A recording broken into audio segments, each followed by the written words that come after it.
Hello there, world of tankers, and welcome to the channel. I'm your host, Drudels Blitz, and in today's video, I'll be playing in the TD the Minotauro and talking about my final review on this tank. Yesterday, I made my initial review. I talked about the things that were good, the things that were bad. I didn't really have enough games, as I said in that video, to fully judge how the tank is and rate it. Today, I do. I have 170 battles in my Minotauro, sitting at a 69% win rate and 3,039 average damage. Now, on paper, that seems pretty dang good for the average player. However, if you were to go up to my other tier 10s and compare it, I mean, my 60 TP, I'm averaging 3,400 average damage with 71%. My Cron, I'm going 76% with 3,500 average. My Prog even goes at 71% with 3,300. The majority of my tier 10s, especially the better tier 10s, I easily go 33 to 3,600 average damage in. Yet the Minotauro, I can barely even scratch 3,000 on average. Why is that the case? Well, at first I thought, well, maybe I just suck in the tank and I don't understand its playstyle. But that would be pretty weird because I do well in both other auto-reloaders, and I love auto-reloaders, as many of you know. So I went over to Blitz Stars and took a look at the top players in North America for the past 30 days. This is the all-time statistics of the vehicle. You'll notice you've got players like Fadu with an 82% win rate and 4,000 average damage. You've got Fatness at 7th with 70% and 3,800 average damage. However, all-time statistics are wrong, down to the simple fact that these players used the tank during testing.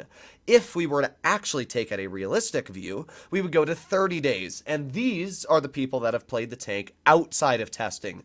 As you can see, Batchat Begins, who I platooned with all day yesterday, he only played the 50 battles with me, is number 5 for win rate at 70%. I'm 69%, as we said, in 8th. Flossie I platooned with yesterday is 69% in 7th.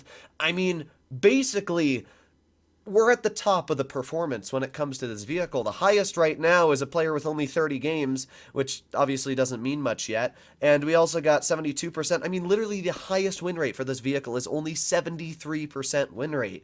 Yeah, the Minotauro is just not doing amazing. I mean, heck, even a Joker player is only averaging 2,800 damage in the vehicle. Look at this. The average damage on this tank, nobody breaks 3,100. I see a couple 3,000s. I'm obviously up here with like 3,030, and I mean, that's it. Nobody breaks 3,000.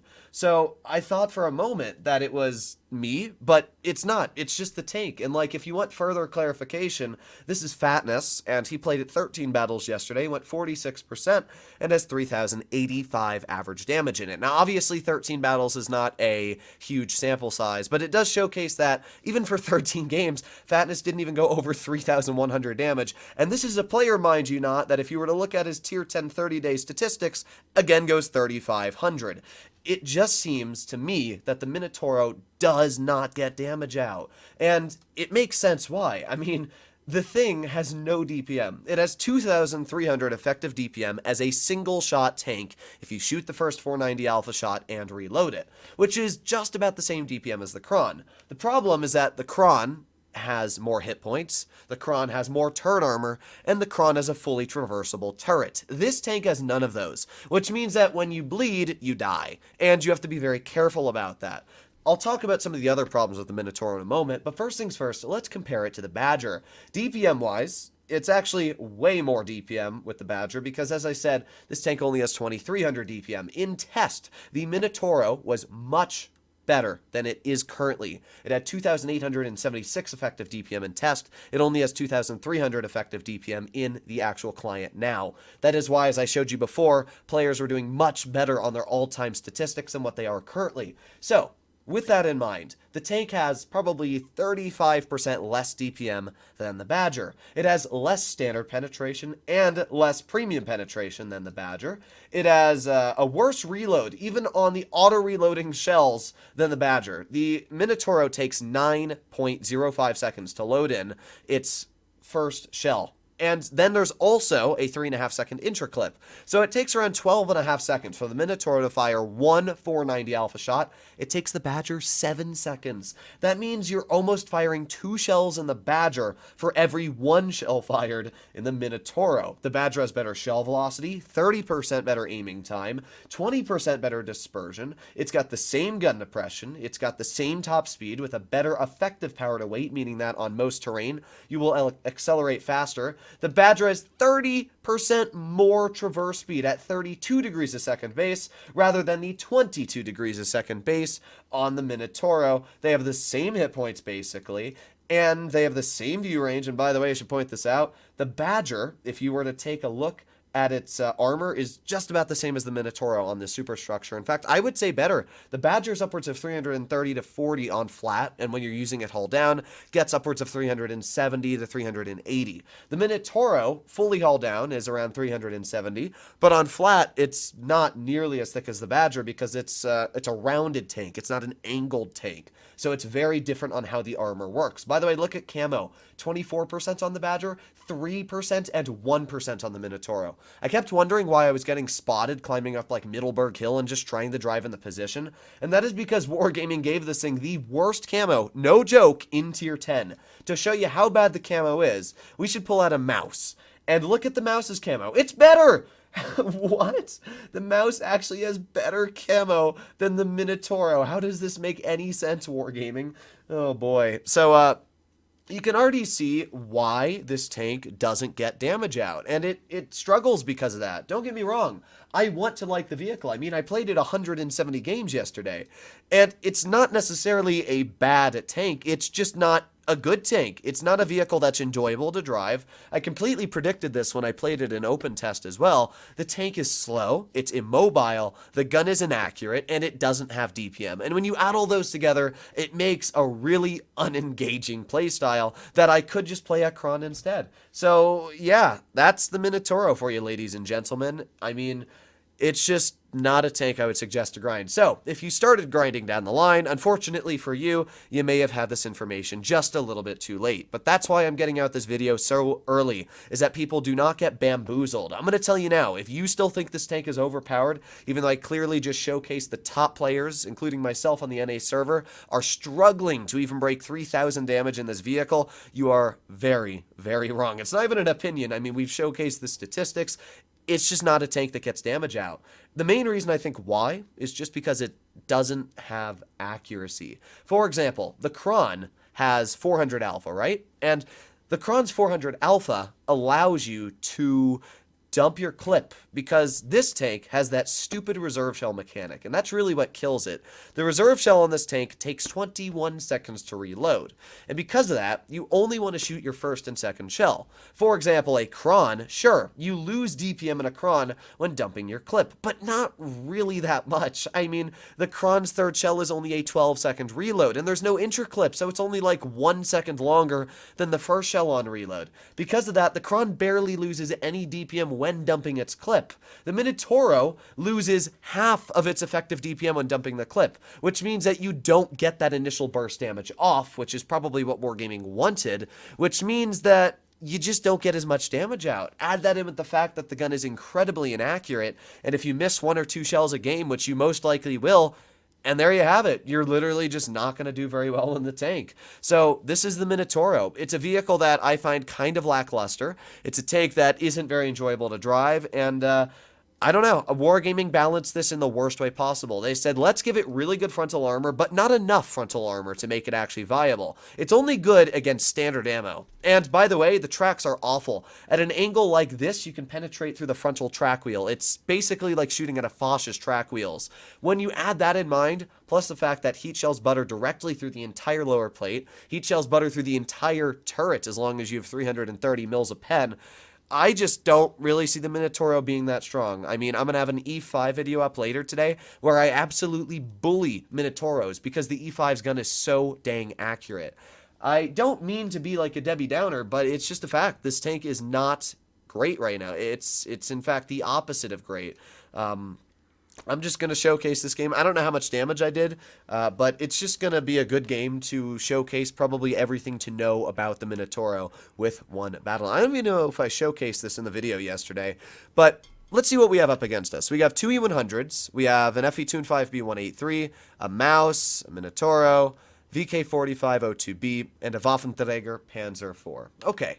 Well, I'm driving up into the front line. I'm going to try and support my team. The biggest problem I've noticed with also the trying to get damage out is that you're a tank destroyer, and you only have 1900 HP because you want to run, obviously, the armor on it, because that's the whole point of this tank. So the problem is you're running this armor boost on the vehicle, trying to make use of the armor, but because most vehicles can just heat through your tank, it defeats the whole purpose of having armor. For example, the Kron is not penetrable whatsoever when hull down, and we know this. The Kron you literally cannot do anything against when it's hull down. This tank you can literally butter through when hull down, and because of that, it just doesn't last very long. I mean, the Kron can sit comfortably against tank destroyers and kind of just chill and be like, ha ha, you can't pen me. This tank, it's not the case. TDs can butter right through your turret even when you are completely hull down. Yeah, I mean, it's just not a great vehicle for all things considered. There's a lot of people that are like, haha, Droodles is going to call this tank OP and going to get it nerfed. I don't really call tanks OP unless I truly believe that they are overpowered in the matchmaker. There's a reason why the T100 LT was nerfed, and it's because it was an overpowered tank. There's a reason why the Sheridan was nerfed when it came out, and same for the 92E1. It's because they were overpowered tanks. This vehicle is not OP. And by the way, you can see just at this angle here, that VK45 overmatched my track wheel. That is how little you can angle the tank. I mean, that's barely even an angle, and we still got penned there. So, I mean, it's just such an unengaging playstyle. You cannot angle it. You have to be so careful when using this tank. We got a bounce, thankfully. I'm going to fire, I think, even my third shell into this guy here, which means now I have to wait 20 darn seconds to reload. But that's just the playstyle of this tank. If you want my opinion, the very simple way to fix and balance this tank is get rid of that 20-second reload on the reserve shell. Make it 12, make it 13 seconds. That's fine. Maybe not 12 because that would be faster than the first shell. Make it 14 seconds and it's fine. 14 seconds and I'm completely fine with that reload. But that would be 7 seconds faster than the current reload the tank has. The problem is you spend so long reloading, you never have shells in the front line, which means you're never effective. I really dislike the way Wargaming balanced this tank. I didn't have a problem with the reserve shell in testing because the vehicle had 2800 DPM. But now that Wargaming nerfed the DPM, and it's only, by the way, like 1900 DPM if you shoot into the second shell, you don't even want to shoot your second shell. Right there, I have 1900 DPM now, and I have to sit, and boom, we low roll the 183, making him a one, or not even a one shot, which kind of sucks. He should have been dead right there. But now we're in a really tricky situation because I've got a Minotauro behind me, I've got an E100 in front, full health, and this is just where, because I low rolled that shot, and because I can't reload fast enough, I'm absolutely screwed. This is where you have no DPM. You're sitting here like, crap, what am I gonna do? So I got the E100 pushing me, wiggle, wiggle, wiggle, wiggle, wiggle. Oh, he doesn't shoot me, he actually shoots the VK. Okay, we got lucky. We're still reloading. We're now, well, 10 seconds left. You can see the waffle aims at me and boom, snaps right into my armor. That would not happen in a Kron. That just wouldn't happen. You could not pen the turret of this vehicle instantly like that. I mean, the armor in theory works really well, but in practice, it doesn't work at all. And I want you to imagine, if I was in a Kron in this situation, I would be at, what, maybe 1200 hit points still? I'd be up 800. So this is just the serious problem I have with the Minotauro, is that it just doesn't do what the main thing it should do is. That is the main problem with the tank. So right now, you can see I'm reloading that third shell, and I have to shoot into it because I know the C100 is going to poke me. So I get a second shell into his tank, track him again, keep backing up, and he finishes me off. So I'm happy I did fire that one shell into him. And hopefully our VK is, oh boy, our VK doesn't pen the shell there. Oh no, this is not looking good. What the heck is going on here? Well, we got a 183 and an E100 brawling each other. Who's gonna win? Or not brawling each other, sorry, brawling the VK. Who's gonna win? Well, the doofus 183 YOLOs and dies. I don't know why he did that, but I've seen that player before, and he's not necessarily a good player is the best way to word it, hence by him driving the 183. But in this game, E100 is in a pretty tricky situation, and so is our VK72. Although the E100's obviously way up on HP. All the E100 has to do is pen this dude, and he bounces it. And then the E100, all he has to do again. So I've skipped ahead. Both of them have a shell. VK obviously has a longer reload as well than the E100 here. So that E100 could have just sent him, but VK fires a heat. Average rolls it, but doesn't kill him, and the E100 misses again, and 990, 993, 996, and there you go, a win. So this game here was a perfect example of where I literally did not have enough DPM to even live that battle. I could have dealt easily 7,500 damage. I mean, that could have been one of the highest Minotauro games recorded, but because it has no DPM, I just couldn't get it out. I mean, that is the problem with the tank. You still ace this tank with 3,500 damage. It's not a great vehicle. It really is not a great tank. It's not even a good tank. I would say it's below average when it comes to tier 10.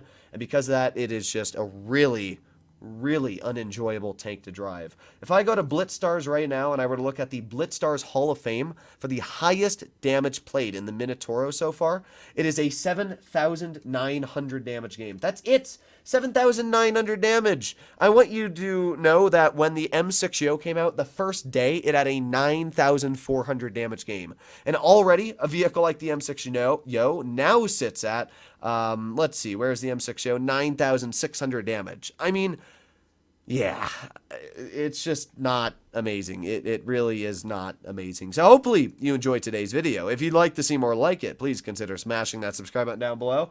And yeah, I have a feeling the Minotauro will be buffed. That's my opinion, but I guess we're going to find out. If you want my opinion, all that needs to be changed is that third shell and also make the accuracy a bit better. But hopefully you enjoyed today's video. I'll see you in the next one. Bye-bye.